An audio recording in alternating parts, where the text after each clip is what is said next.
mais uma noite de estudo. Deus, em nome de Jesus, obrigado pelo Teu cuidado com as nossas vidas. Obrigado pelo privilégio que temos de aprender a Tua Palavra. Estamos aqui porque temos fome e sede de mais do Senhor, de mais da Tua Palavra. Eu peço em nome de Jesus que o Teu Espírito Santo nos dê entendimento, que o nosso coração também esteja inclinado a obedecer a Tua voz, a obedecer a Tua Palavra. Levamos a nossa mente cativa à obediência de Cristo. Em nome de Jesus, Pai, tenha liberdade de ministrar ao nosso coração.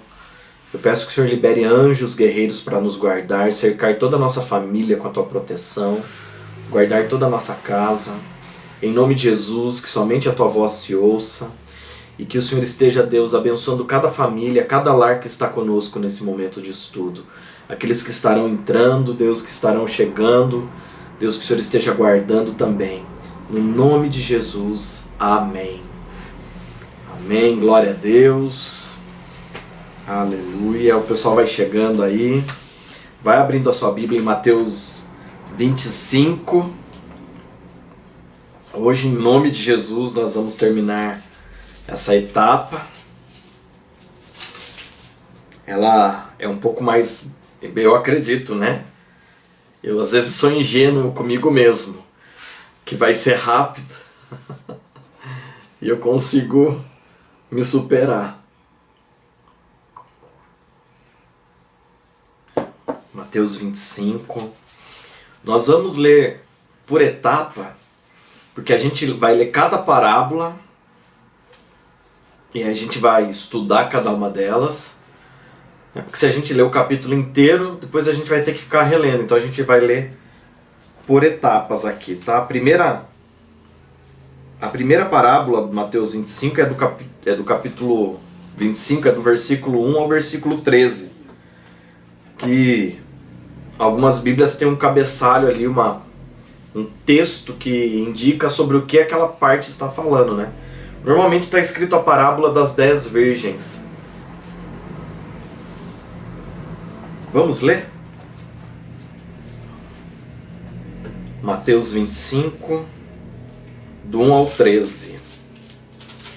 Amém? Diz assim: O reino do céu será, pois, semelhante a 10 virgens, que pegaram suas candeias e saíram para encontrar-se com o noivo. 5 delas eram insensatas e 5 eram prudentes. As insensatas pegaram suas candeias, mas não levaram óleo.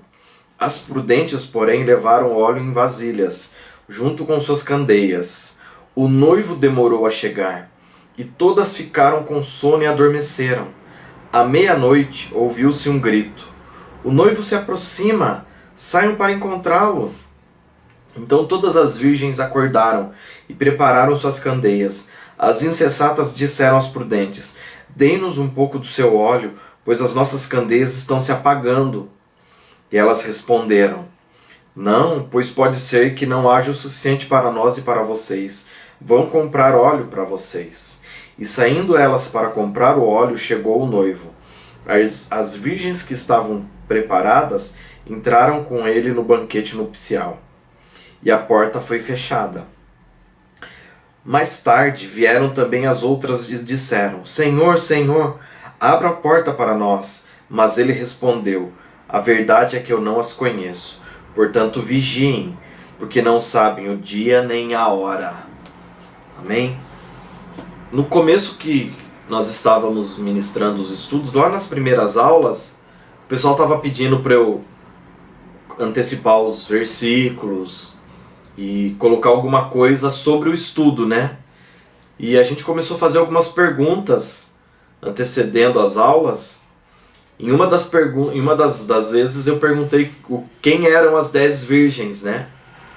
E normalmente se diz que as 10 virgens são as noivas, né? Mas quando nós lemos lá em Esther capítulo 2, versículo 9, nós vemos que são as moças, as virgens, são as damas de honra, são aquelas que preparam a noiva para o casamento. Né? A gente já estudou sobre isso lá no começo, mas vamos ler. Eu vou ler na NVI, que foi a versão que eu acabei de ler a parábola, e depois a gente vai ler também na judaica.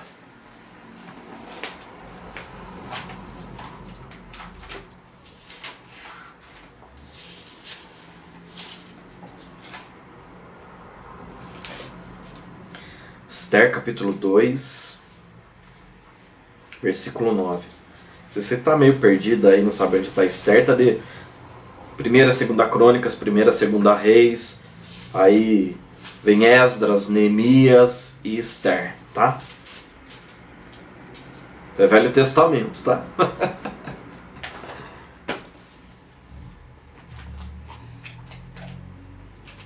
Esther 2, capítulo 9. Diz assim: a moça o agradou e ele a favoreceu.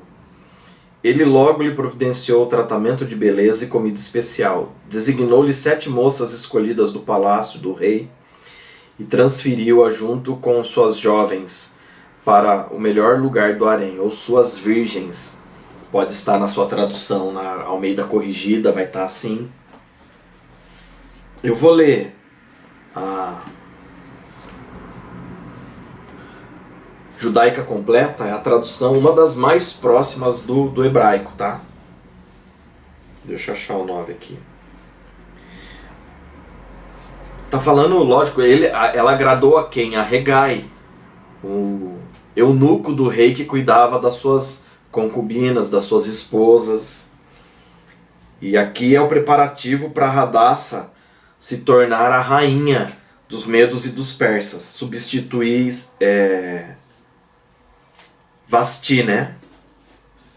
Fala assim: a menina lhe agradou e conquistou o seu favor, de modo que em pouco tempo ela recebeu cosméticos, porções de comidas especiais e 7 meninas do palácio que a serviam. E ela também a levou juntamente com as meninas que a serviam ao melhor lugar das instalações do harém. Quem que são essas meninas? São as que preparam, essas virgens, né? Na sua tá jovens, né? Tem tradução que tá virgens, né?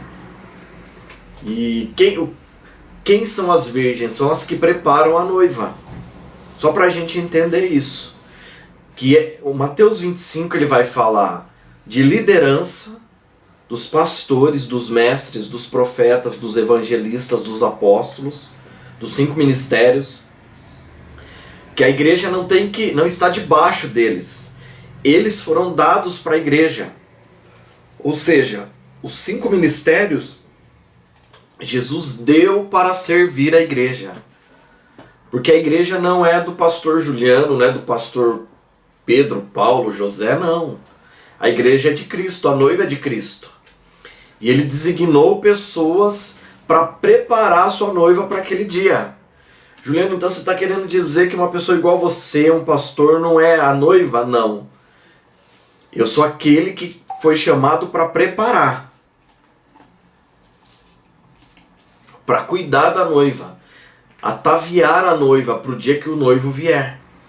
Aqui quando Jesus fala dessa parábola, ele está, lógico, exemplificando o casamento judaico, que tinha as damas de honra que preparavam a noiva para quando o noivo voltasse para o casamento. Eles estavam apalavreados, né? Preparados para casar, já tinha assumido um acordo entre as duas famílias para que o casamento acontecesse. E o noivo ia por 1 ano aproximadamente para preparar todas as coisas. Então ele ia preparar um lugar para eles morarem, ele ia, né, ajudar a juntar um pouco de dinheiro para a festa também que os familiares estavam preparando, mas ele mandava recursos também, né? E quando estava se aproximando dessa época, né, eles percebiam que estava chegando essa época, então começavam a preparar a noiva, adornar a noiva. Tinha moças virgens que preparavam a noiva para esse momento, né? E elas eram as damas de honra. Quando vinha alguém anunciando que o noivo estava vindo para o casamento, as damas de honra, essas virgens, saíam na frente, encontravam com o noivo e voltavam com ele e pegavam, e então juntavam o noivo com a noiva já para a noite de núpcias, né? para as bodas, né, de núpcias. Então essas virgens aqui é esse grupo de pessoas. Não são 10 igrejas, não são 10 noivas. São um grupo de pessoas que o Senhor chama, Ele dá um vocátil. Vocátil é um chamado específico para o ministério. Deus dá esse chamado para algumas pessoas para fazer esse trabalho, para preparar a igreja, a noiva de Cristo, para o dia do casamento, para o dia que Ele vier. Essa é a responsabilidade que nós temos, de ensinar as pessoas, preparar as pessoas para esse dia. E assim, tem algumas coisas interessantes aqui. Primeiro, que cada um dessas 10 pessoas tinha azeite, né? Tinha óleo. E esse óleo é o que mantém a chama acesa, o fogo aceso. E é interessante que 5 delas desperdiçaram o seu óleo, né? E quando elas ouvem que o noivo vem vindo, elas querem o óleo das outras, né? As outras falam assim, vão comprar óleo. E é interessante que eu sempre questiono isso, vai comprar, mas como que vai comprar, né? Elas não conseguiram porque não tem como comprar. Mas Jesus, Ele fala que é possível comprar as coisas dele. Quer ver? Venha comigo em Apocalipse 3.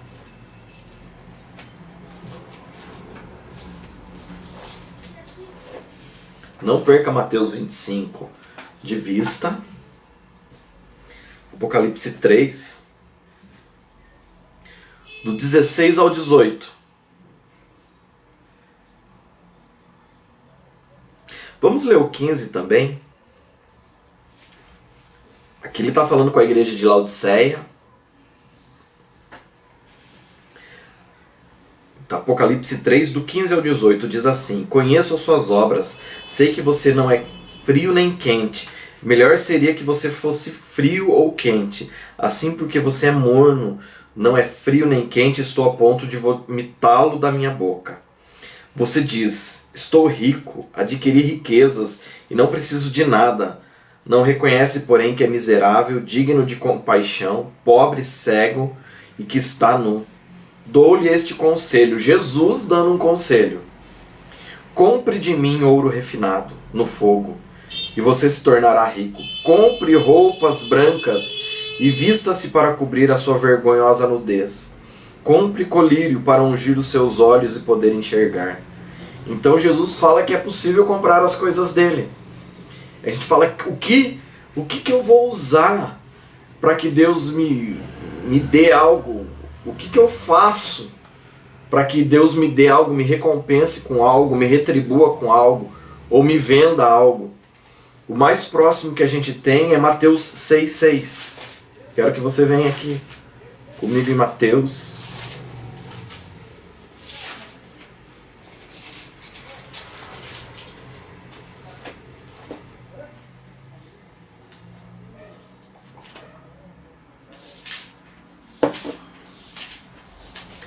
Mateus capítulo 6, versículo 6. Esse texto eu cito muito ele nas minhas ministrações, né? Diz assim: Mas quando você orar, vá para o seu quarto, feche a porta, ore ao seu pai que está em secreto. Então o seu pai que está em secreto lhe recompensará. Olha só. Eu vou falar algo que eu nem vou precisar procurar muito texto bíblico para você saber. Eu tenho certeza que você já conheceu gente que tem unção, que ora, profetiza, mas não tem caráter nenhum. Tem muita gente que profetiza. Se você nunca viu isso, então é porque só tem no Japão, né? Só tem na China, né? Só na Indonésia, né? Pode ser aqui em Sorocaba, acho que não vai ter, né? Gente assim, né? A oração é o meio pelo qual as pessoas elas recebem a unção de Deus. Você pode ver, a turma vai no monte, ora, jejua, ora, jejua, ora, jejua. cara desce de lá pegando fogo. De tanto que jejua, né? Parece bode de monte, né? Vive no monte, né? Só que muitas vezes o caráter não é transformado. Né? Isso pode acontecer. Isso pode acontecer. Só para a gente entender melhor isso, veja comigo só uma página na frente aí, Mateus 7.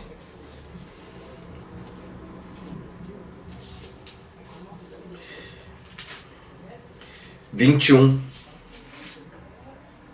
em diante, diz assim, ó: nem todo aquele que me diz Senhor, Senhor entrará no reino dos céus, mas apenas aquele que faz a vontade do meu Pai que está nos céus. Muitos me dirão naquele dia: Senhor, não profetizamos em teu nome? Em teu nome não expulsamos demônios? Em teu nome não realizamos milagres? Então eu lhes direi claramente: nunca os conheci. Afastem-se de mim, vocês que praticam o mal. Olha só, gente, que interessante isso aqui. Profetizou, dom espiritual. Né, eu não vou abrir 1 Coríntios capítulo 12, mas anote aí, depois leia 1 carta aos Coríntios capítulo 12, vai estar a lista dos dons espirituais ali. Dom de profecia, dom de curas, dom de maravilhas, línguas estranhas, vai estar tudo, vai estar uma lista completa ali. Então imagine, a pessoa manifestou dom, expulsou demônio, tem autoridade, né, irmãos? Operou milagres. Imagine, curando enfermos. E aí Jesus chega e fala: meu filho, eu nunca te vi. Eu não te conheço. Então, o quarto lugar secreto é onde eu vou ser banhado de óleo. É onde eu recebo isso do Senhor. Agora, o que faz um crente ser transformado? É a leitura da Bíblia, irmãos. Eu sempre vou enfatizar isso com vocês. Se nós não tivermos um tempo de qualidade com a Bíblia, porque a Bíblia, assim, ela fala do que é certo e o que é errado. O padrão moral de Deus está na Bíblia. Então não adianta você beber e não ler lá Coríntios falando que a bebedice é algo que desagrada ao Senhor. Não adianta prostituir, ter problema com pornografia e não ler que a imoralidade sexual é pecado dentro da Bíblia. Porque é a Bíblia que vai falar isso. E não adianta orar para Deus falar algo que já está escrito, tá bom, irmãos? Às vezes as pessoas falam: eu estou orando, se Deus falar isso comigo, tem coisa que está escrita que Ele não vai falar, viu, irmãos? Acredite em mim. Só para você entender isso, Ele pega e chama Abraão, ele fala com Abraão, ele chama Isaac, fala com Isaac, chama Jacó, fala com Jacó, ele chama Moisés, ele fala: Moisés, agora escreve aí o que eu te digo. Porque eu já não aguento mais todo mundo, eu tenho que falar, agora você escreve aí, que a turma vai ter a Bíblia para ler. Essa é a versão segundo Juliano, né?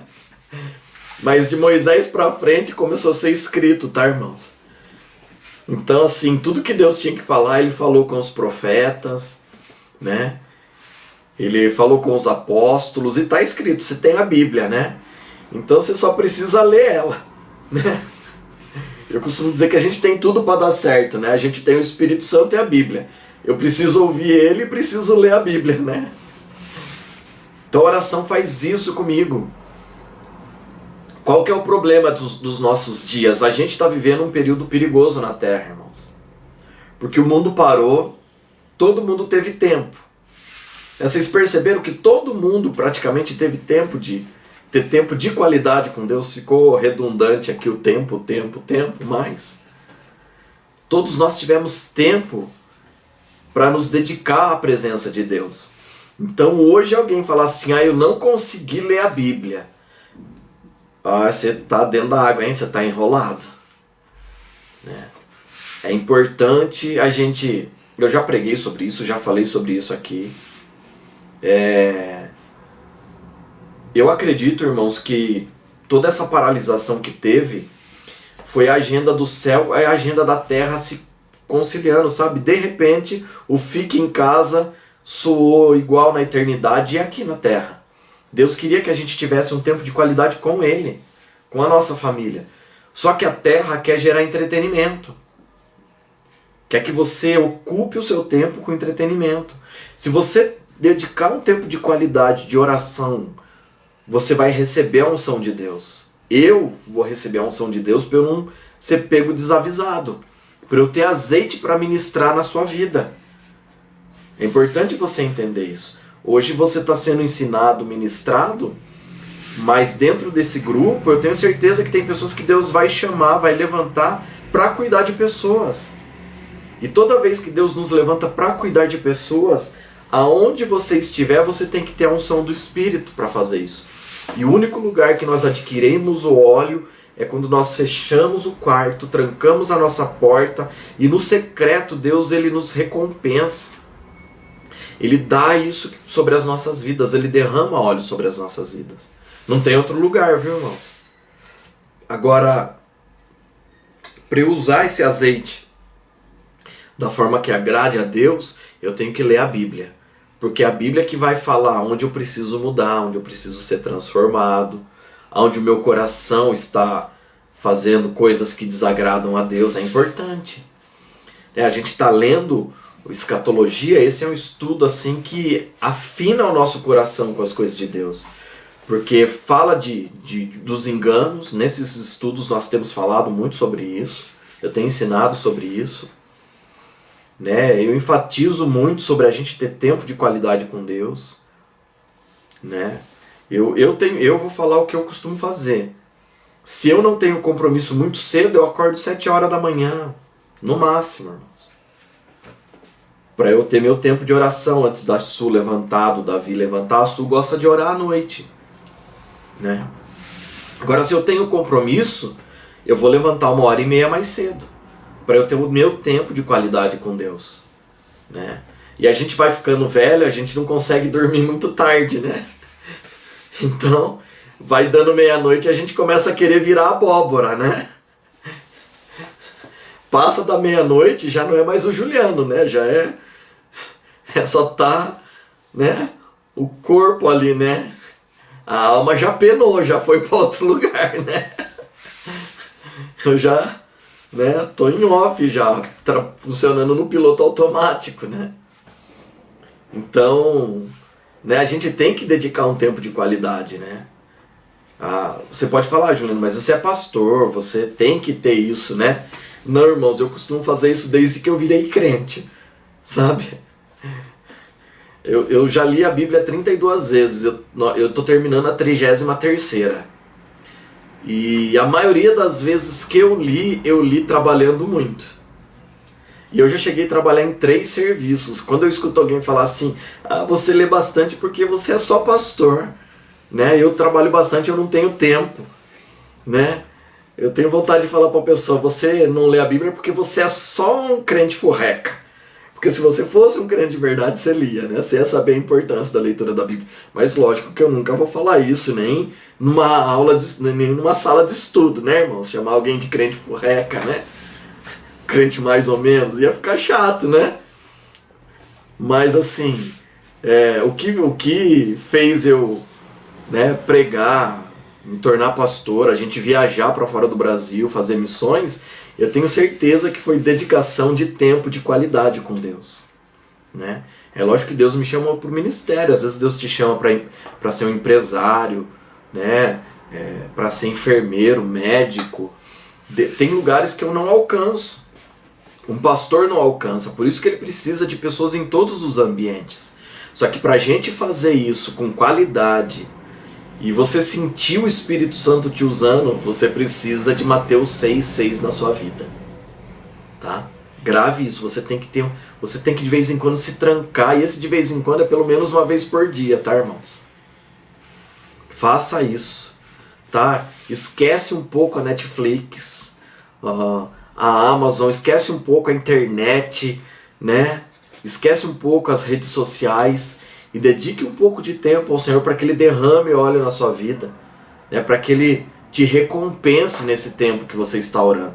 Ah, Juliano, eu vou orar para Deus me dar um carro, uma casa na praia. Irmãos, tudo isso vai ficar para o anticristo. Ele vai desfrutar disso aí. A gente vai desfrutar muito pouco, né?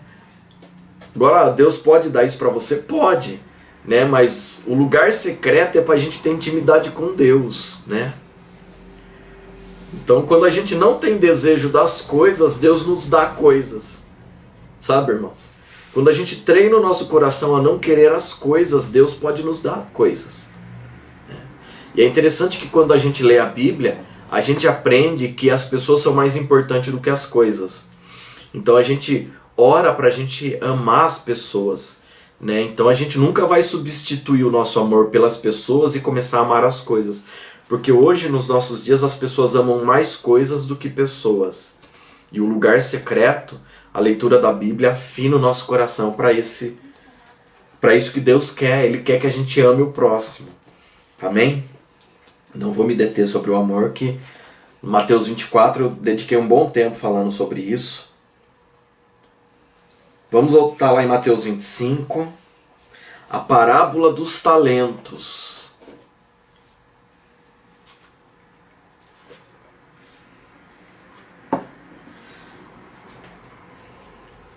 A gente vai ler do 14 ao 28, ao 30 agora, tá? Já está quase acabando, irmãos. Se o primeiro eu fiquei 20 minutos, agora esse é só uns 40, tá? O texto fala a parábola dos talentos, né? Vamos ler então?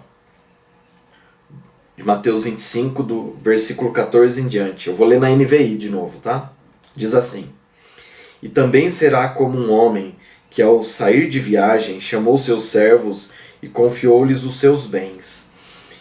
E a um deu 5 talentos, a outro 2 e a outro 1, cada um de acordo com a sua capacidade.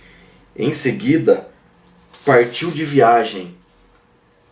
E o que havia recebido 5 talentos, saiu imediatamente, aplicou-os e ganhou mais 5.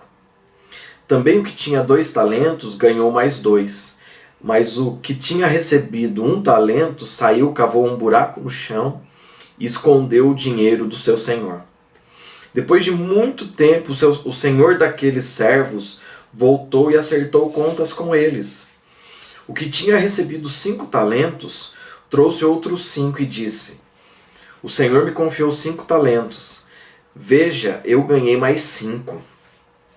O senhor respondeu: Muito bem, servo bom e fiel. Você foi fiel no pouco, e eu o porei sobre muito. Venha e participe da alegria do seu senhor. E veio também o que tinha recebido 2 talentos e disse: O senhor me confiou 2 talentos. Veja, eu ganhei mais 2. O senhor respondeu: Muito bem, servo bom e fiel. Você foi fiel no pouco, e eu o porei sobre o muito. Venha e participe da alegria do seu senhor. E por fim veio o que tinha recebido 1 talento e disse: Eu sabia que o Senhor é um homem severo, que colhe onde não plantou e junta onde não semeou.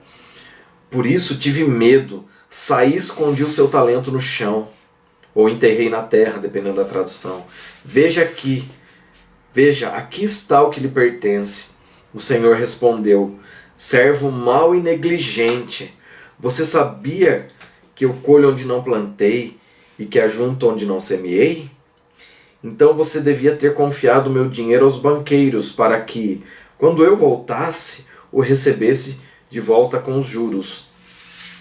Tire o talento dele e entregue-o ao que tem 10, pois a quem tem mais será dado, e o que terá em grande quantidade. Mas o que não tem, até o que tem lhe será tirado. E lancem fora o servo inútil nas trevas, onde haverá choro e ranger de dentes. Irmãos, eu não sei o que você pensa quando você lê o lugar onde há trevas, choro e ranger de dentes. Eu não acredito que isso aqui é o paraíso não, viu, irmãos?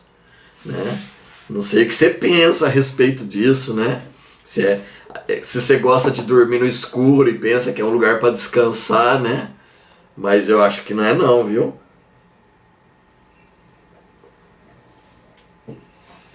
Então aqui, irmãos, é interessante que, primeiro, só para você entender os talentos, aqui cada talento, ele representava em torno a... ele era equivalente a um salário de 100 anos de trabalho. Tá? Então não foi pouca quantidade de dinheiro que foi deixada para esses caras. Tá? E é interessante que ainda na parábola ele fala, você foi fiel no pouco, né? Só para você entender que riqueza não é um problema para Deus, irmãos. A pessoa ser rica, ter muitas condições, esse não é um problema. O problema é quando isso governa o nosso coração. Esse é o problema. E é importante a gente entender que tudo que vem nas nossas mãos é Deus que nos dá. Essa é a primeira coisa que essa parábola ensina, né? Nós somos servos de Deus, Ele nos chama para o servir, né? E nesse serviço Ele vai confiar as coisas nas nossas mãos. Eu costumo dizer que Deus ele não quer te encher de dinheiro, te dar dinheiro, Ele quer confiar dinheiro na sua mão. Porque quando você confia algo para alguém, você sabe que aquilo não pertence a ela. Que nem agora há pouco a Cíntia pediu para eu levar o carro dela para consertar. E ela vai confiar o carro nas minhas mãos. Agora se ela falasse, Juliana, eu tô dando o carro para você, aí ela não estaria confiando, ela estaria dando. E aí se você quiser consertar, você conserta. Se você quiser trocar a lâmpada do farol, você conserta. Então é muito diferente a palavra dar e confiar. Deus não quer dar dinheiro na sua mão, Ele quer confiar. Porque aí Ele vai poder direcionar para onde Ele quiser. Ele quer dar saúde para você ter saúde, para usufruir da sua vida da melhor maneira na presença dEle. Dá para entender isso, irmãos? Dá para fazer um joinha aí? Quem tiver com o vídeo aí? É importante a gente entender isso, né? Agora uma coisa que é interessante que aqui Jesus chama eles de servo. E eu quero ler alguns textos que nos levam a entender melhor o que é ser servo na Bíblia. Abra comigo em Marcos. Vá um pouquinho para frente, não perca Mateus 25 de vista aí que a gente vai voltar. Marcos 10, 45.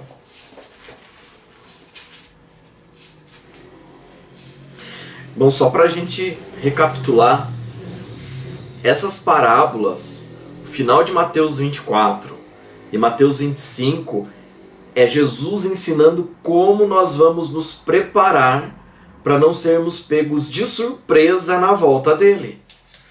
Tá, irmãos? Então, não pense que essa aula é maçante, que isso não é importante, porque é isso que vai proteger a sua vida para quando Jesus voltar, você não ser pego de calça curta, tá? Porque acredite, irmãos, Ele vai voltar. Ele vai voltar. Em nome de Jesus eu creio nisso. Marcos 10, 45. Diz assim: pois nem mesmo o Filho do Homem veio para ser servido, mas para servir e dar a sua vida em resgate por muitos. Irmãos, a gente vai ver muito na Bíblia o termo servir, servir. O servir é no sentido de você dedicar a sua vida para outras vidas.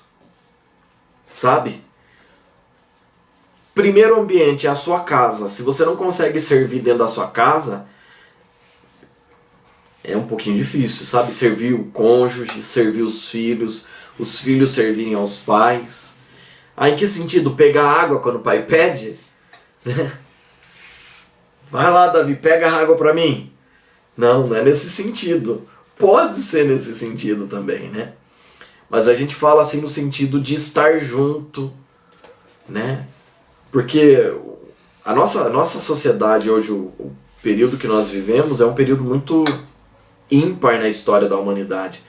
Porque muitas vezes nós estamos no mesmo ambiente, mas em mundos diferentes. Isso é algo que só a nossa geração está vivenciando. Você pode estar no mesmo ambiente que o seu filho e você assistindo um programa lá da Austrália e o seu filho assistindo um desenho americano. E os dois sentados no mesmo sofá. Então, servir em casa é ter tempo de qualidade, irmãos. Em nome de Jesus, você precisa entender isso. Porque senão seu filho, por exemplo, vai chegar na idade de 15 anos, ele não vai querer nem saber de você e nem do Deus que você levava ele na igreja para ouvir falar. O tempo de qualidade que a gente tem ministra o amor de Deus na nossa casa. Você ter tempo de qualidade com seu marido, com a sua esposa, isso é servir alguém. É ministrar amor sobre alguém no seu emprego, no seu trabalho, onde Deus te colocou, é servir a pessoa. Se nem Jesus, o Filho do Homem, veio para ser servido, né? Vamos ler mais um texto, Filipenses 2.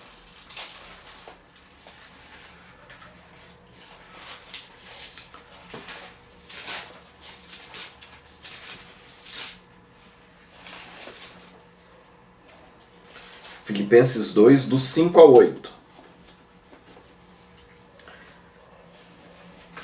Diz assim: seja a atitude de vocês a mesma de Cristo Jesus, que, embora sendo Deus, não considerou que em ser igual a Deus era algo que devia se apegar, mas esvaziou-se a si mesmo, vindo a ser servo, tornando-se semelhante aos homens.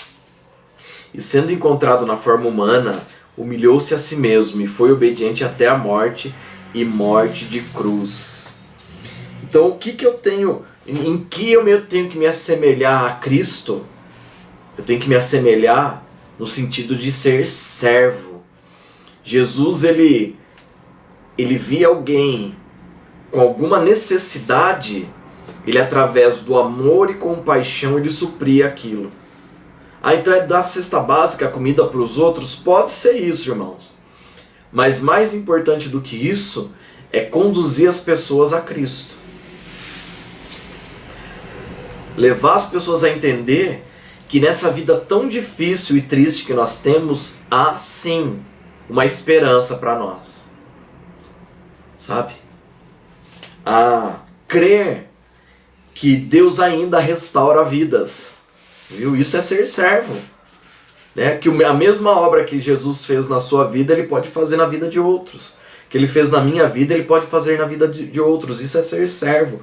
É ser despenseiros de Cristo. O que é um despenseiro? É aquele que tem a chave da despensa. E dali ele distribui o alimento. Nós temos essa chave. E nós podemos distribuir os alimentos, as coisas preciosas que tem na palavra de Deus. Né? A Bíblia fala de mordomia, no sentido de servir. Eu preciso ser pastor para fazer isso? Não, eu preciso ser crente. Tá? Essa parábola aqui, essa em especial, não fala para um grupo assim, liderança, é para todos aqueles que se tornaram filhos de Deus, servos, como Jesus foi servo aqui na terra. Foi para isso que ele nos chamou. Amém? Venha comigo em Lucas 22.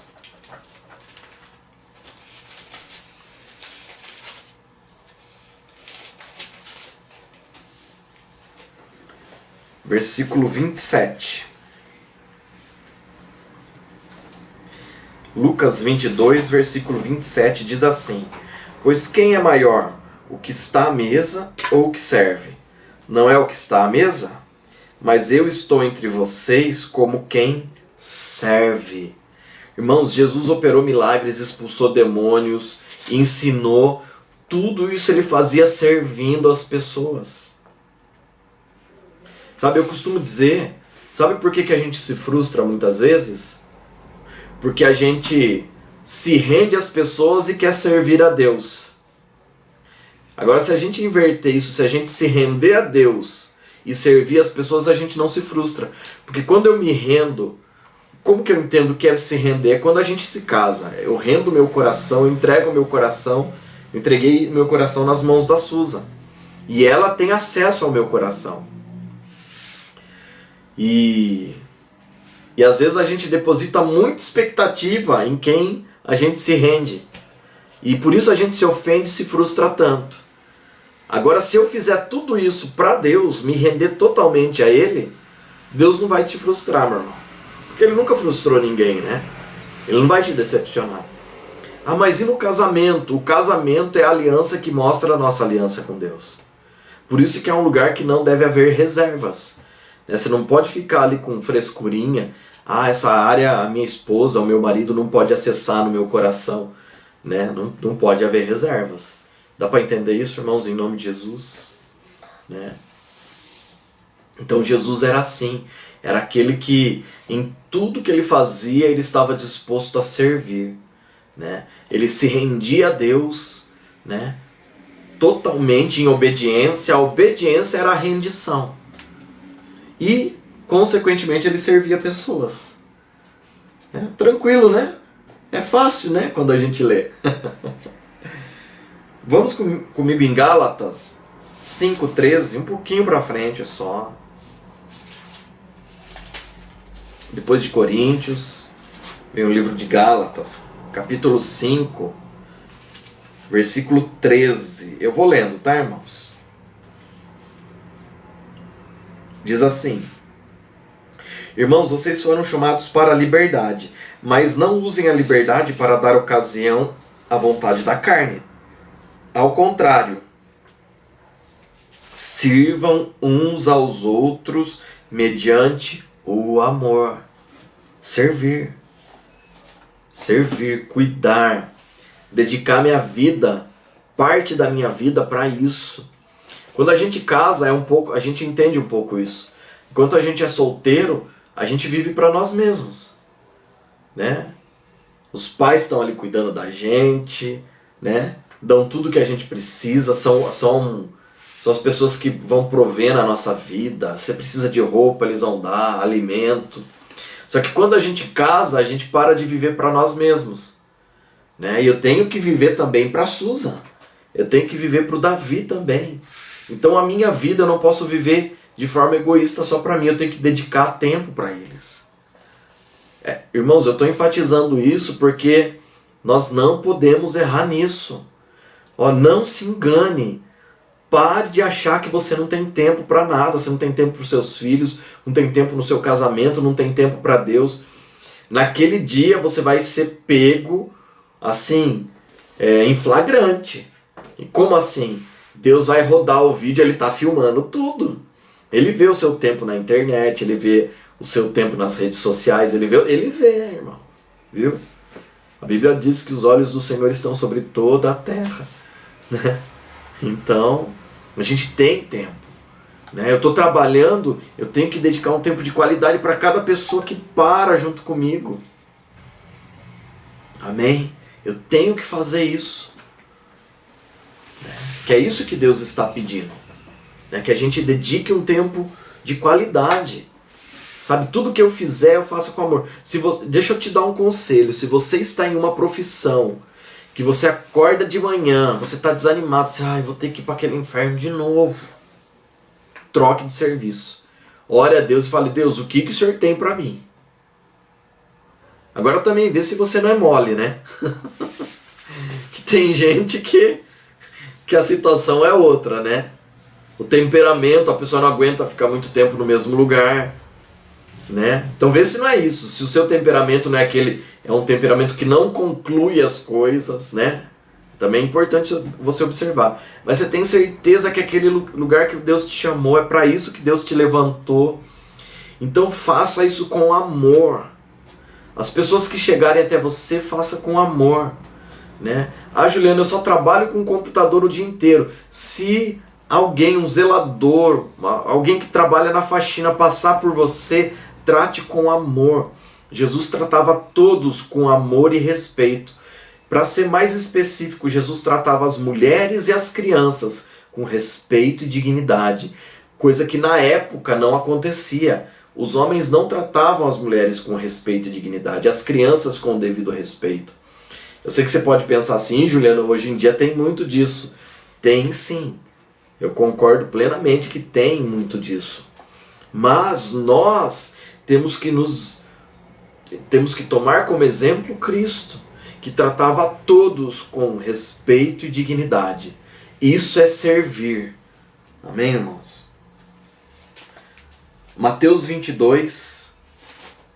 Já estamos quase acabando a parte de servir. Mateus 20, desculpa, é 20. Do 25 em diante. Diz assim, Mateus 20, do 25 em diante.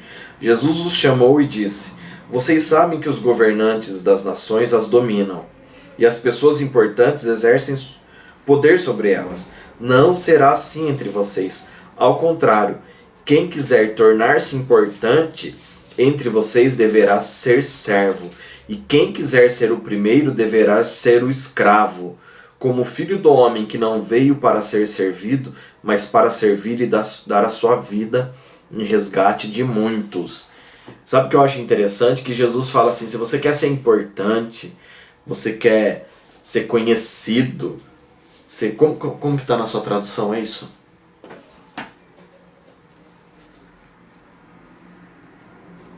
Qual versículo? O 27. O 26. Não é assim entre vós, pelo contrário, quem quiser tornar-se grande entre vós, será isso o que vos sirva. Quem quiser tornar-se grande, famoso, importante. Irmãos, Deus não tem problema com isso. Que você seja uma pessoa importante, conhecida. Ele até fala isso para Abraão. Farei o teu nome grande entre as nações. Tem tradução que fala, farei o teu nome famoso, conhecido entre as nações. Sabe, Deus não tem problema com isso. Desde que a gente, antes disso, durante isso, a gente sempre tem uma postura de servo. Irmãos, humildade é tratar as pessoas como elas merecem, com o direito que elas têm. Melhor do que merece, com o direito que elas têm. Porque às vezes você pode pensar assim, mas tal pessoa não merece. Tá, ela pode não merecer, mas ela tem o direito. Por quê? Porque Cristo morreu por ela. Então eu não faço pelo mérito da pessoa, eu faço pelo direito que Cristo lhe dá. Você consegue entender isso, irmãos? Então eu não vou servir uma pessoa porque ela merece. Mas me trata mal, me tratou de forma desrespeitosa. Eu sei que é difícil, irmãos. Eu estou no processo disso também. Eu também estou sendo tratado e treinado nessa vida. Eu estou junto com vocês nessa. Não estou falando nada para vocês que eu também não estou sendo trabalhado. Mas a gente tem que fazer porque a pessoa tem direito. Não é porque ela merece. Eu sempre falo, eu não vou amar a pessoa porque ela merece. Porque tem muita gente que não merece, né, irmãos? Para e pense, só um segundinho. Você já pensou nos 5 nomes aí que não merece? Eu fui econômico nos 5. Mas você não vai ministrar amor, você não vai servir porque ela merece. Você vai fazer isso porque ela tem o direito. Amém? Deus nos chamou para dar para as pessoas o que é de direito delas. E o direito delas não é a condenação, não é o inferno. Até porque em Timóteo o apóstolo Paulo fala que é desejo de Deus que todos sejam salvos, todos os homens sejam salvos. Juliano, então todo mundo vai ser salvo? Não. Infelizmente não. Mas isso é um desejo de Deus. Eu sempre que estou na aula presencial falando sobre isso, eu pergunto se tem alguma coisa que Deus deseja que não pode acontecer. E todo mundo fala, não, é impossível, tudo que Deus deseja acontece. Mas não é bem assim, irmãos. Por exemplo, Deus deseja que todos sejam salvos, mas nem todos serão. E aí eu podia dar vários exemplos, né? Mas acho que só esse já basta, já é um macro exemplo, né? Mas um desejo que Deus tem, ao meu respeito e ao seu, é que a gente sirva a todos em amor. Como a gente leu, né? Já em Filipenses, né? E o último texto que fala sobre isso, 1 Coríntios 4, um pouquinho para frente aí, irmãos.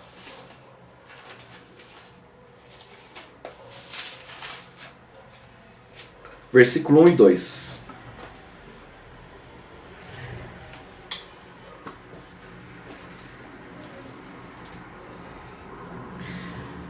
Primeira Coríntios capítulo 4, versículo 1 e 2 diz assim: Portanto, que todos nos considerem como servos de Cristo e encarregados dos mistérios de Deus. O que se requer destes encarregados é que sejam fiéis. Amém? Essa é a expectativa do coração de Deus sobre mim e sobre você. Que as pessoas olhem para nós e vejam, isso é um servo de Cristo. Sabe, irmãos, uma coisa que é bom que aconteça com a gente quando as pessoas falam assim, eu vejo Deus na sua vida. Sabe, se nos últimos meses, as últimas semanas, os últimos anos, ninguém falou isso para você, você sendo crente há algum tempo, era bom você prestar atenção como que tá a sua vida de servo, viu? É importante a gente observar isso. Sabe, se o ambiente que nós estamos inserido, porque Deus pega o Juliano e Ele vai inserir o Juliano num ambiente. Ele pega cada um que está aqui e vai inserir em determinado ambiente. E ali, as pessoas têm que olhar para nós e ver um servo de Cristo ali. Né? Fiel, que ama, que serve as pessoas. Amém, irmãos?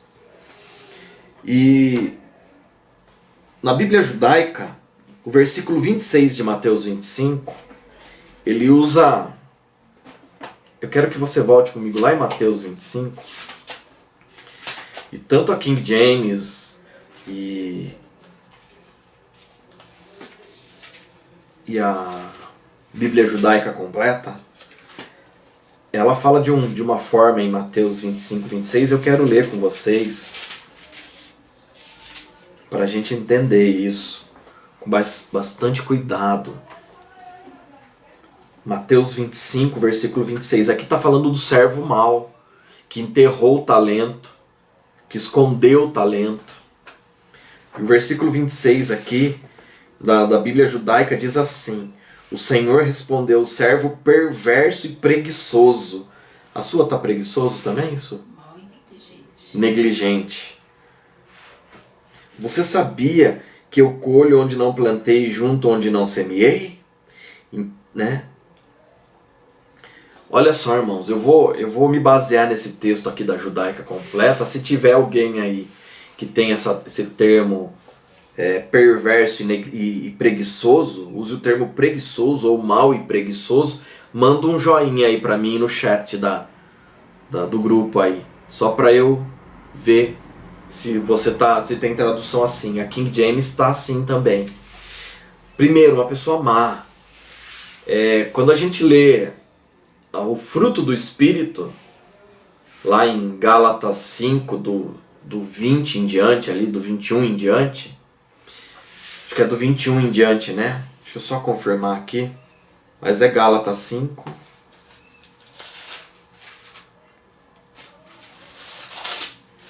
Não perca Mateus de vista.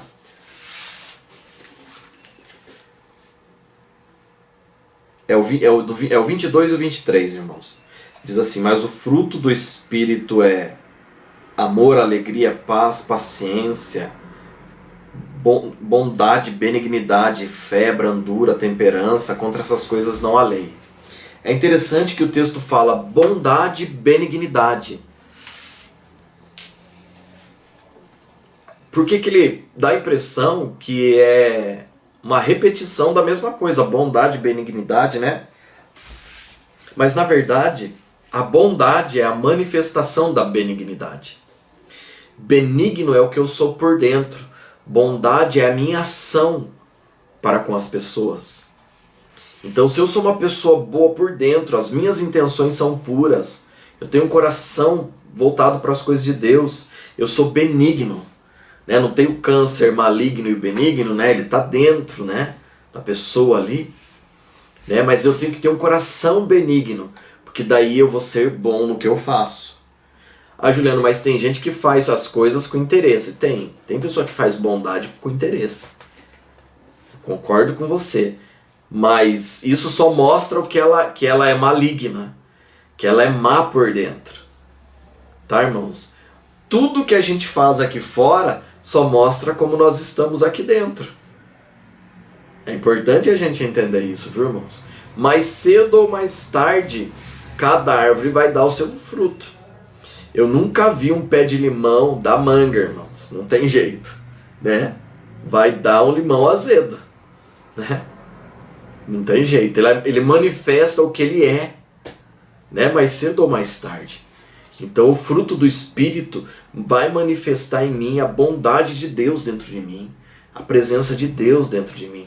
Então quem é mau vai ter ações más. E ele fala aqui na Bíblia judaica sobre ser preguiçoso ou negligente, como está na sua, né? Que não faz. O que é negligente? É aquele que não faz as coisas com zelo, que deixa de fazer as coisas, né? Sabe que tem que fazer e não faz. Pula etapas. Irmãos, esse é o preguiçoso. Por isso que a judaica, a tradução dela está muito boa. Preguiçoso, irmãos, eu costumo dizer que a Maria mole faz filho. Viu? Maria mole faz filho. Faz sim. Lembra, sabe o doce Maria mole lá? Tem gente aí que acha que, né? Aqui não, né? Em Sorocaba não acontece isso, né? Só fora do Brasil, né? Sabe, tem preguiça de dedicar tempo de qualidade para as coisas de Deus, né? Então a gente tem que ter cuidado com isso. Porque Deus confia coisas nas nossas mãos, talentos, Ele vai confiar dons, Ele vai confiar muita coisa nas nossas mãos, no nosso coração. Então nós não podemos, irmãos, ser negligentes com as coisas que Deus coloca em nossas mãos. É importante a gente entender isso. Irmãos, hoje eu fiquei impressionado. Hoje eu não fui na minha casa para mexer com a reforma lá, justamente por causa do estudo. Eu falei para Su, é impressionante. Eu acho que saiu um sinalizador para o céu falando que eu estou em casa hoje. Porque, irmãos, da hora que eu levantei até um pouco antes do estudo, eu tive falando com pessoas. Irmãos, entenda em nome de Jesus, não há reclamação. Eu amo fazer isso. Irmãos, se eu ficar, quando a Su sabe, a gente chegou aqui e aí eu não estava cuidando de ninguém, não estava com ninguém perto, irmãos, eu começo a ficar deprimido. Aí eu começo a passar mal, né, Su? Aí a turma começa a chegar perto e liga e vem em casa. Irmãos, pensa numa alegria para mim. Por isso que eu peço para Deus me dar uma chácara. Porque eu quero ter um lugar para ter 500 de uma vez só comigo, sabe? Eu já estou saindo do apartamento, a gente está indo para nossa casa aqui. A casa em si não é tão maior que o apartamento, né? Mas o quintal é grande, a garagem é grande. Ali, irmãos, a gente vai enfiar 30, 40 ali. E ali a gente come churrasco junto e ali eu posso receber um monte de gente, né? Irmãos, eu estava na alegria hoje. Eu falei, hoje o estudo vai ser uma benção. Porque eu dediquei muito tempo para as pessoas. Falei com gente no Japão, de São Paulo, Sorocaba. Irmãos, eu estava aqui chupando uva de alegria. Então quando a gente faz aquilo que a gente ama, né? Sem preguiça, sem ser negligente, irmãos. Sabe? O Davi nunca viu o pai dele, o telefone do pai dele tocar e ele fala que eu não tô. Nunca viu isso, irmãos. O Davi nem atende meu telefone, né? Eu mesmo atendo. Se eu tô muito ocupado ali, eu não consigo responder na hora, atender a ligação. E às vezes eu como broa mesmo, não vejo, irmãos. Mas eu tenho prazer em cuidar de pessoas, sabe? E hoje, eu tive um tempo de qualidade com algumas pessoas, foi precioso demais, irmãos. Assim, não vou mostrar, né? As mensagens, ligações, né? Que eu tive com algumas pessoas, mas foi fantástico, sabe? Então, aquilo que Deus colocou para você fazer, ame e faça isso com diligência, não seja negligente. Sabe, não faça de qualquer maneira, né? Ou como diz a Bíblia judaica completa, não seja preguiçoso. Amém, irmãos? Queria muito ver seu rosto nessa hora. Essas coisas à distância assim é difícil para mim, viu? Eu gosto de sentir o cheiro da turma, o calor humano. Eu gosto de ouvir a voz, né? Gosto de pegar, gosto de abraçar. Eu abraço até poste na rua, irmãos. O que eu vejo assim parado, eu tô abraçando. É só uma loucura. Então que a gente entenda isso, que a gente não enterre, não de medo. Irmãos, vamos e venhamos. Aqui um servo que acha que Deus... Vamos pensar nas coisas de Deus, que acha que Deus colhe onde não plantou. Esse cara não conhece a Deus, né? Eu sei que não é de Sorocaba esse cara não, né? Porque Deus, ele nunca vai colher onde ele não plantou, né? Porque tudo vem dele, né? Tudo vem dele, né? Tudo que nós temos vem dele, a sua saúde, a sua vida, a minha vida, tudo que nós temos, né? Deus me presenteou com um computador, com uma filmadora, né? Irmãos, eu não posso reclamar da minha filmadora. A menor qualidade que ela grava é em Full HD. Então eu termino um vídeo desse, ele tá com 10 gigas, 11 gigas. Ela filma 4K, vai para 20, 25 gigas, né? Isso foi um presente. A gente estava numa igreja pastoreando, as pessoas deram uma filmadora para mim, para eu gravar os estudos, os cultos, para abençoar outras vidas colocando na internet, né? Então eu pego esse vídeo, eu tenho que diminuir a qualidade dele. Então, irmãos, as pessoas, né, acabam abençoando, né? Deus usa pessoas para nos abençoar. Então a filmadora veio dele, o notebook, o meu iPad. Irmãos, sabe? E eu sei que com você é assim. Deus te deu um emprego, te dá saúde, né? Enfim, acrescenta tantas coisas. Nós temos que entender que tudo isso vem dele, né? Deus não está recolhendo aonde ele não plantou, né? Se você acha isso, né, você está enganado. Eu sei, não, aqui não, né? Na nossa sala de aula não, né? Mas em algum lugar aí, em algum estudo, pode ter alguém pensando que, né, não, Deus colhe onde ele não plantou. Não, Deus, ele sempre dá primeiro, né? Ele sempre dá primeiro. Amém? No quesito a dar, nós nunca vamos ganhar de Deus. Amém? Vamos continuar lendo as parábolas. As ovelhas e os bodes. Tem água aqui? Não tem, né? Eu preciso de água, por favor. Opa, eu fechei aqui. Vamos voltar. Mateus 25, do 31 em diante. Mateus 25, do 31 em diante. Diz assim: quando o Filho do Homem vier em sua glória, com todos os anjos, assentar-se-á em seu trono na glória celestial. Todas as nações serão reunidas diante dele, e ele separará umas das outras, como o pastor separa as ovelhas dos bodes. E colocará as ovelhas à sua direita e os bodes à sua esquerda. Então o rei dirá aos que estiverem à sua direita: venham, bendito do meu Pai. Recebam como herança o reino que lhes foi preparado desde a criação do mundo, pois eu tive fome e vocês me deram de comer. Tive sede e vocês me deram de beber. Fui estrangeiro e vocês me acolheram. Necessitei de roupas e vocês me vestiram. Estive enfermo e vocês cuidaram de mim. Estive preso e vocês me visitaram. Então os justos lhe responderão: Senhor, quando te vimos com fome e te demos de comer, ou com sede e te demos de beber? Quando te vimos como estrangeiro e te acolhemos, ou necessitando de roupas e te vestimos? Quando te vimos enfermo ou preso e fomos te visitar? O rei responderá: digo-lhes a verdade, o que vocês fizeram a algum dos meus menores irmãos, ou dos meus pequeninos, a mim o fizeram. Então ele dirá aos que estiverem à sua esquerda: malditos, apartem-se de mim para o fogo eterno, preparado para o diabo e os seus anjos. Pois eu tive fome e vocês não me deram de comer. Tive sede e nada me deram para beber. Fui estrangeiro e vocês não me acolheram. Necessitei de roupas e vocês não me vestiram.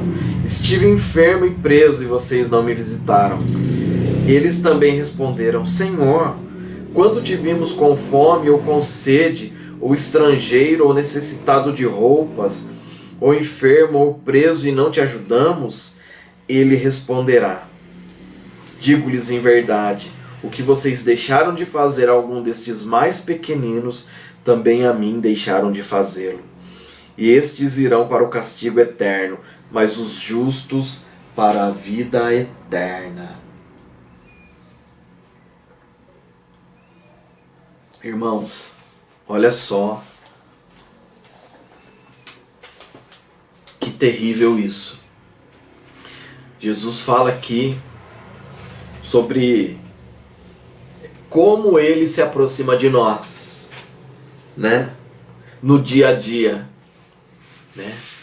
Ele sempre aproxima pessoas de nós para a gente servir, para a gente tocar nessas pessoas, para a gente manifestar o amor dele. E isso eu costumo dizer que mede a nossa febre, né? A temperatura que a gente tá. Como que a gente vai tratar as pessoas, sabe? Como que a gente vai falar com as pessoas. Eu sempre costumo dizer que nós temos sempre duas maneiras de falar a mesma coisa. Eu posso falar da forma mais grossa possível, ou eu posso falar de uma forma suave. Mas quem decide como falar, como agir, sou eu, né? Essa decisão é minha. E olha, de todas as maneiras que eu me manifesto como servo de Deus, como filho de Deus, manifesta como eu sou. Então Deus aproxima pessoas da gente enfermos, pessoas precisando de algo. Irmãos, às vezes a gente pensa que as pessoas precisam só de dinheiro, né? Às vezes as pessoas precisam mais de uma palavra e um abraço do que qualquer coisa, né? Irmãos, sabe o que eu tenho visto nesse período de quarentena, de Covid? Eu tenho visitado muitos lares. Eu tenho ido... Irmãos, eu tive em casas de pessoas ricas que eu fiquei assim bobo, irmãos. Eu fui visitar gente rica de verdade. Porque tem gente que tem dinheiro e tem gente que é rica, né? E teve até uma pessoa que falou assim, olha, a minha empresa fatura tanto e eu não tenho paz, né? E o valor ali era absurdo, irmãos. E aí a pessoa pedindo para eu orar, e depois que você ora, conversa com a pessoa, ministra o amor de Deus, a pessoa fala, olha, tô me sentindo leve. E aí sabe o que eu percebi? Que aquela pessoa não tinha nada, a única coisa que ela tinha era dinheiro. Isso é muito triste, né, irmãos? Você está com uma pessoa que a única coisa que ela tem é dinheiro. Isso é muito triste, irmãos. Então nós temos que ter cuidado, porque às vezes Deus confia talentos, uma condição pra gente. Deus nos equipa, né? Você fez faculdade, eu fiz, a gente estuda, irmãos. Né? Mas tudo isso é um presente de Deus para as nossas vidas, para a gente abençoar vidas. É importante a gente entender isso. Irmãos, eu não estou crescendo na minha vida para pisar nas pessoas. Esta parábola está falando disso. Sabe? Humildade é eu pensar menos em mim. Sabe? Eu acho interessante que a gente, no nosso devocional que a gente faz em família, a gente lendo a carta aos Coríntios, aquela igreja é a igreja problema, né, irmãos? Não é o modelo a ser seguido. O apóstolo Paulo fala ali que nenhum de vocês pensem mais do que vocês são, né? Então tem gente assim que pensa que ele é mais do que ele é, na verdade, né? Por causa do dinheiro, da posição, do lugar que ele chegou, né? Só que tudo que nós alcançamos, irmãos, foi Deus na nossa vida. Eu sei que aqui, né? Aqui nessa sala isso nunca vai acontecer, mas pode ser, né, que aconteça isso com alguém que você conheça. Mas nós temos que guardar o nosso coração dentro disso. Porque, irmãos, quando a gente pensa menos em nós, nós pensamos mais nos outros, né? Isso é importante a gente ter no nosso coração. Sabe, eu acho interessante porque João, ele fala em Apocalipse, a gente vai ver na Bíblia falando várias coisas sobre os cães, sobre os falsos profetas. Toda vez que você vê falando na Bíblia sobre cães, é um falso mestre, é um falso pastor, tá? É um líder corrompido, é um cão. Quando Jesus fala lá que em Apocalipse 22:15, os cães, os idólatras, os feiticeiros, né? Os que praticam imoralidade sexual, os que amam a mentira, a parte deles é no lago de fogo. Lá, quando você lê isso lá, os cães, não é que Jesus é contra os pets não, viu, irmãos? Os cães na Bíblia são os falsos mestres, o sacerdócio corrompido, viu? Tá? Por exemplo, quando Jezabel é lançada daquela torre que ela tá, ela cai, e os cães vêm e se alimentam dela, o falso sacerdote, o pastor corrupto, com o coração enganoso, ele se alimenta do falso profeta, da falsa profecia. Porque é isso que Jezabel representa, a falsa profecia, que engana as pessoas, seduz as pessoas. É importante a gente ter cuidado com isso. E é interessante, Gálatas 3, 1 e 2 fala também, acautelai-vos dos cães e dos falsos obreiros. Eu não estou lendo o texto aqui, eu estou ganhando um tempo, mas eu estou falando onde eles estão. Jezabel fala lá em 1 Reis, 2 Reis 9, 35 e 36, tá, irmãos? Que fala que ela é comida pelos cães, tá? E aonde fala que os cães são esse falso profeta, o falso sacerdócio, Isaías 56 fala isso, tá? Eu não vou ler todo o texto, que já é 8:22, a gente vai ganhar um tempinho aqui, tá, irmãos?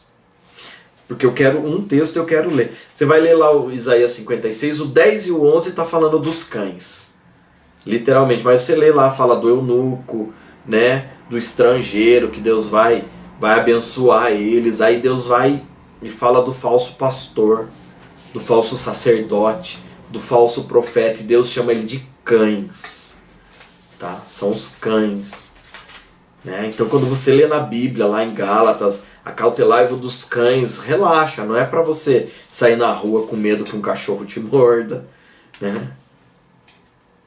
Quando ele fala dos cães lá que vão receber um juízo eterno, uma condenação eterna, não está falando dos pets, tá, irmãos? Relaxa. Está falando dos falsos pastores, aqueles que são mercenários, que não cuidam do rebanho de Deus, não amam as pessoas. É interessante que Apocalipse 2:22, esse eu quero ler com você.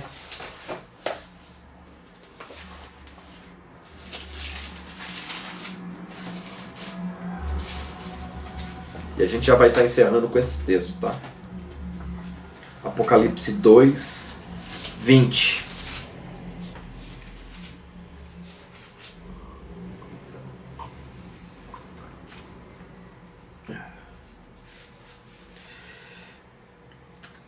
Diz assim, Apocalipse 2:20. No entanto, contra você tenho isto: você tolera a Jezabel, aquela mulher que se diz profetiza. Com os seus ensinos, ela induz os meus servos à imoralidade sexual e a comerem alimentos sacrificados aos ídolos. Só até aqui, irmãos. Às vezes, irmãos, com algumas pessoas, a gente fala assim, eu tenho que ter misericórdia, eu tenho que ter misericórdia. Às vezes a gente confunde misericórdia com tolerância. Porque o que é misericórdia? Porque é disso que Jesus está falando na parábola dos bodes e das ovelhas, das pessoas que deveriam ter misericórdia de outras pessoas. Misericórdia, a palavra no grego é misericardios, que significa literalmente colocar o coração na miséria de alguém. É isso que Deus faz comigo e com você. Tudo aquilo que a gente não consegue, a gente tem limite, falta em nós, Deus coloca o coração dele e nos ajuda naquilo. Isso é misericórdia. E o que Deus espera que a gente faça com as pessoas? Que a gente coloque o nosso coração na miséria dela, onde ela não consegue. Sabe aquilo que você vê em alguém que te incomoda? E você consegue, você já venceu, já superou isso. Coloque o seu coração nela e ajude essa pessoa onde ela não consegue. É isso que Deus espera, é isso que Jesus está falando. Eu vejo uma pessoa pobre, necessitada, eu vou colocar o meu coração. Se for preciso dar alimento, roupa, isso, até a gente, né, eu e o Lucas, a gente está preparando para isso, né? Inclusive você que está na nossa sala aqui participando do nosso estudo, se você tiver roupa em boas condições, calçados em boas condições, nós estamos juntando isso, porque a gente vai sair e vai atender alguns moradores, algumas pessoas que estão em condição de rua, por alguma situação da vida, irmãos. A gente não vai conseguir atender a cidade de Sorocaba inteira, mas se a gente conseguir tocar 10 vidas, a gente vai aonde os nossos braços alcançam. Então se você tiver, traga pra gente, né? Depois eu passo o meu endereço, né? Aqui do apartamento, né? A hora que a gente estiver lá no Vanelville, né? Eu vou estar passando de novo o endereço do Vanelville. Quem tem o endereço do Lucas, se o Lucas me permitir, depois ele passa o endereço dele para levar na casa dele. E a gente vai sair, vai combinar um dia, a gente vai distribuir os kits que a gente montar, né? Porque se eu tenho sobrando roupa, eu vou estender meu coração na ausência de alguém. Alguém que está enfermo, eu vou estender o meu coração. Enfim, pensa aí em algo, em alguém que você vê que ela não consegue naquela área, coloca o seu coração. Agora tem situação que a pessoa não tem misericórdia, ela tolera o erro do outro. E qual que é a diferença da misericórdia e a tolerância, irmãos? A misericórdia eu quero proteger a pessoa. A tolerância eu quero me proteger. É o interesse próprio.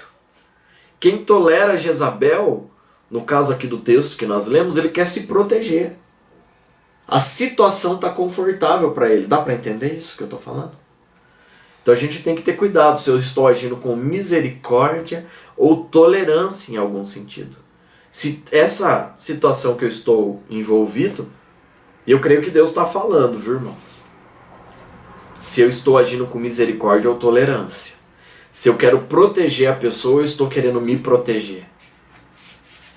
Que Deus guarde o nosso coração disso. Né? Porque Deus fala aqui no texto de Apocalipse que Ele nos dá tempo para se arrepender. Né? Ele fala aqui na continuação, né? A gente leu o 20, né? O 21, o 22 ele fala, te dei tempo para se arrepender. Né? Depois você continua lendo aí Apocalipse 2, do 20 em diante. Né? Então é importante a gente entender, né? Porque se a gente não agir com misericórdia, não for bênção na vida das outras pessoas, a gente pode estar fazendo para Deus sem Deus. Olha, irmãos, a coisa mais triste que tem é alguém fazer muita coisa para Deus sem Deus estar com ele naquilo. Eu guardo muito meu coração, eu sempre falo disso e oro muito para eu nunca cair nesse erro, sabe? Por isso que eu gosto que as coisas aconteçam naturalmente, né? Eu não forço, sabe? As situações. Porque quando acontece, o parto tem que ser natural, né, irmãos? A criança vai nascer, mas tem que nascer de parto normal, né? Eu não quero que seja cesárea, não, tem que ser de parto normal, né? Usando como exemplo, né? Então tudo que tem que acontecer nas nossas vidas, que nem uma mulher que vai dar à luz, parto normal, tem dores de parto, é difícil, mas nasce. Né? Naturalmente, a mulher foi projetada em Deus para dar à luz de forma normal. Lógico que hoje a alimentação, o desenvolvimento da ciência e mais um monte de coisa impede isso. A alimentação interfere nisso, irmãos. Agora, em via de regra, né? Pensando de uma forma natural, tem que nascer. Então as coisas na nossa vida, assim, às vezes é difícil, dói um pouco, mas acontece. Então não interfira, deixa acontecer. Sabe? Por isso que nós oramos, para que as coisas aconteçam de forma natural. A gente não força nada. Amém, irmãos? Então a aula de hoje é sobre isso, né? Sobre essa proteção, né? Como a gente vai se proteger, se preparar para a volta de Jesus, porque Ele está voltando, irmãos. Cada dia que passa, nós estamos mais próximos da volta de Jesus. E Mateus 25, em especial, fala como que a gente tem que se comportar, como que a gente deve estar caminhando, como que o nosso coração deve estar para a volta de Jesus. Amém, irmãos?